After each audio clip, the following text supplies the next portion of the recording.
I want you to understand a mentality that it's not about impressing people, but more about emotionally connecting with people. When you emotionally connect and relate with the other person, that's when they start liking you, because there are phases of trust. When does someone start to trust you? When they first like you, when they know that you're reliable with their vulnerabilities, and then they start to trust you because they know that you won't put them in danger using their vulnerabilities, and then they open up. So to let them open up, you have to create a character, a personality that is likable. And how you do it. So we'll look into some core principles.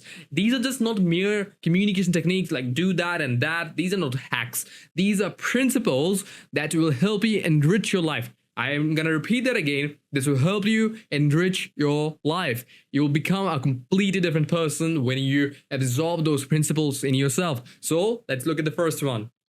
I want you to remember a moment when someone complimented you. You can, because whenever someone compliments us, we remember that situation, we feel good. For example, I still remember a time when a boy who wasn't a great friend of mine came to me just and complimented, "Hey Anirban, your jawline is sharp, you look great." And I'm like, thank you, man. So that's the kind of appreciation I still remember. On the other hand, criticism is dreaded. People don't like it. It's very different from feedback. Criticism is character attack. So let's just say someone named Priya is working on improving their mathematical skills. So when you go to the person and say, "Hey Priya, I've seen that you've been doing great work to improve your mathematics, and I've just seen that reflection in the exam that you did just recently. So great, I really appreciate you, because this is the kind of hard work that will help you succeed in life." Priya will be flattered by your appreciation. Not because it's like, "Hey Priya, your talent," that kind of all these gimmicky and sarcastic comments, but it's real, genuine appreciation. So start to learn how to give genuine appreciation. So figure out some place where someone is actively working on. They crave validation. They're looking for a compliment that, "Hey, I'm working on this. Please compliment me. Please compliment me." That's the kind of mental voice people have whenever they are working on something. So just try to replicate that, because this will help you to get a great space into others' mind, because when you do that, they start liking you. Right on the flip side, just as people like appreciation, people dread criticism. This is very different from feedback. What I mean by feedback and criticism, because you cannot live without giving a feedback to someone, because we are not perfect. We all have flaws, and to improve flaws, we cannot just sugarcoat everybody. We have to point towards the areas of improvement. So let's define what's a feedback and what's a criticism. So if you come to me that, "Hey Anirban, I do not like your videos, you are a that's an attack. That's an attack to me. That's a criticism. That's a criticism to me that, hey, you don't like me. So when you're referring that my videos are shit, you're just referring me as a bad person as well. On the other hand, if someone as a friend of mine comes, for example, my co-host Rohit, whenever he makes a video, I give him a feedback that, "Hey Rohit, I think the intro could have been better." So when I give that kind of feedback, he knows he's not inherently bad. It's just something that could have been improved. That was something bad. The activity, the work that he done probably was somewhat bad. So criticize the action. Don't criticize people. So when you criticize an action of someone, that's a feedback. And also when you proactively give them a solution that, "I know that you performed bad at this exam. These are the strategies that you can implement to do a better result next time." So you give a proactive solution, and that's a feedback. So never criticize, do give feedback, but make sure you give the proactive solution, also wrapped up with the constructive, action-oriented feedback or criticism, however you want to put it. Speaking in people's interest, you might think that the more interesting your personality becomes, the more friends you make, more fame that you get. It's partially true, but if you look at some people who can influence people, they are more interested into others. What I mean by others, let's just say I meet you and I start talking with you that, "Hey, do you know that I did this? I like to do that. My father has sent me this, and I'm gonna do this month, and all these things. Oh, my life is so great. Oh, okay, great." If I'm like that all the time, you'll be bored of me. You'll start hating me because I'm not caring about you. I'm just like speaking of me. Me is a disease, and I'm obstruct with that. So what you instead want to do is speak in their people's interest, because when you make other person speak more than you do, you open them up. When they are open, then they start liking you, trusting you. So how you want to do it? find something that they mentioned. Probably they post a lot of chess videos on their Facebook channel. So when you meet that person, go to them. Hey, I see that you post a lot of chess videos. Do you like chess? Okay. Is there any strategy that you use to win the chess matches? Because I think you are a great player. Oh, great. What were some achievements that you made in chess? Any academic thing, any outside things that you've done? Great. Like to know more. Oh, great. Can you just teach me one day? Because I would also like to learn more and play with you. You open up. And the beauty of it is that when you show interest in people, they reciprocate. They also show interest in you. So you don't need to force them that, hey, this is my interest. This is what I do. This is what I do. You don't need to do that. They become interested because you have to just show the first gesture of becoming interested in them. And of course, you have to have your own interest as well to make up a good conversation. But that doesn't mean that you just have to speak of your selfish pursuits only. So speak in people's interest if you want to make a lot of friends. One more important thing. I feel your statements don't matter. Your answers don't matter. What matters is the questions you ask, because the quality of your questions, the standards of your questions define the level of your thinking. Because someone coming to me and asking that, hey, how has been your syllabus? How much you finished? I think that person is that, okay, this person just thinks to this level. But if someone comes to me and asks like, hey, Anirban, what's your next 5 years goal? Where do you see yourself at the end of this life?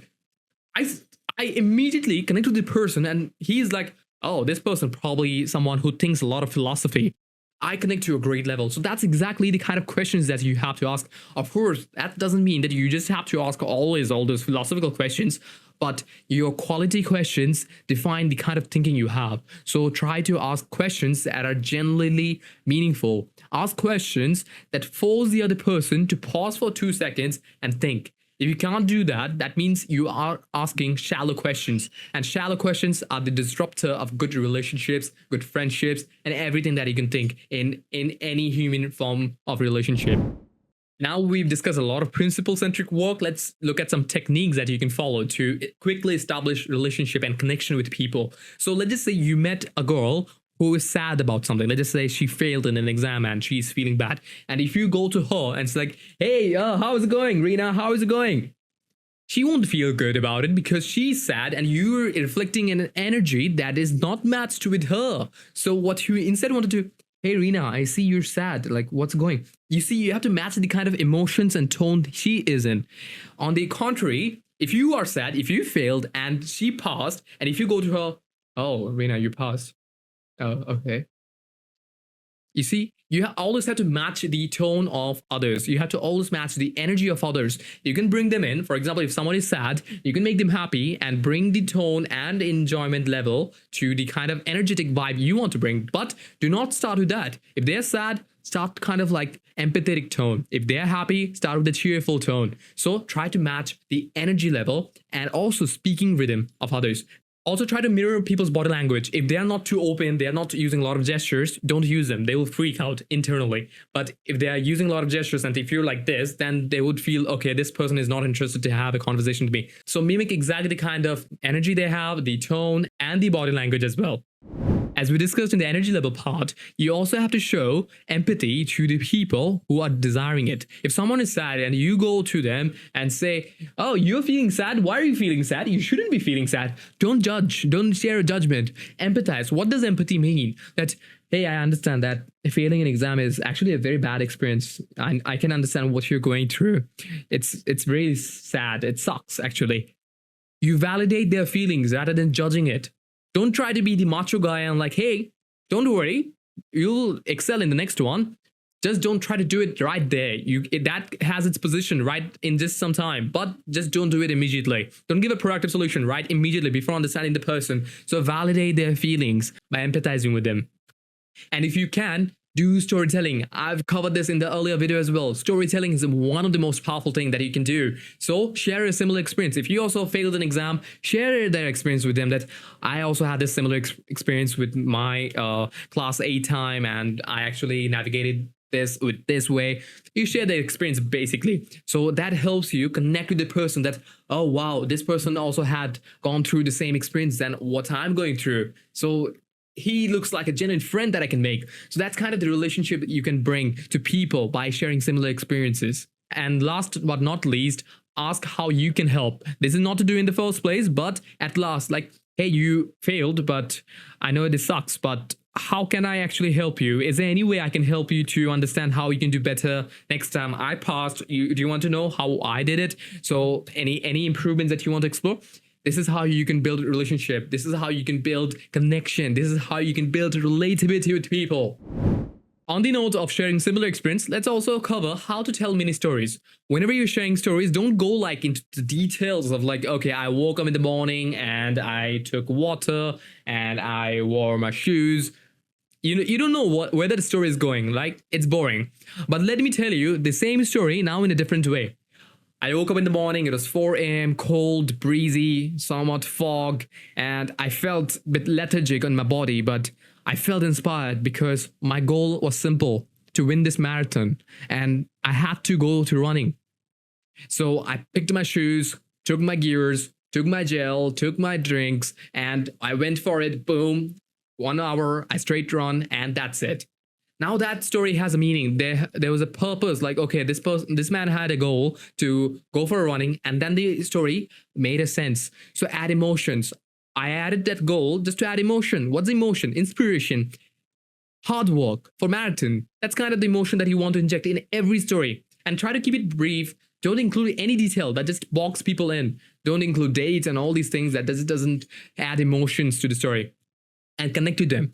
Whenever you have a conversation, let's just say they asked for a suggestion on how to improve their communication. Share a story that's relevant to their communication advice. So when you're sharing the story, like this is how I did it, this is how I did it, and exactly how you can do it as well. So try to connect with the conversation you're having right at the moment with that person. That's all for today. I can go hours to talk about more strategies and principles, but I would just limit to that and try to execute on the knowledge that I've shared already, because it's not a knowledge problem always. It's more of an execution problem as well.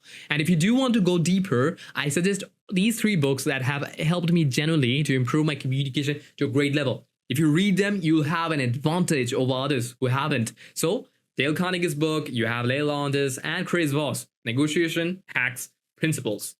Explore. Thanks for watching and meet you on day 5.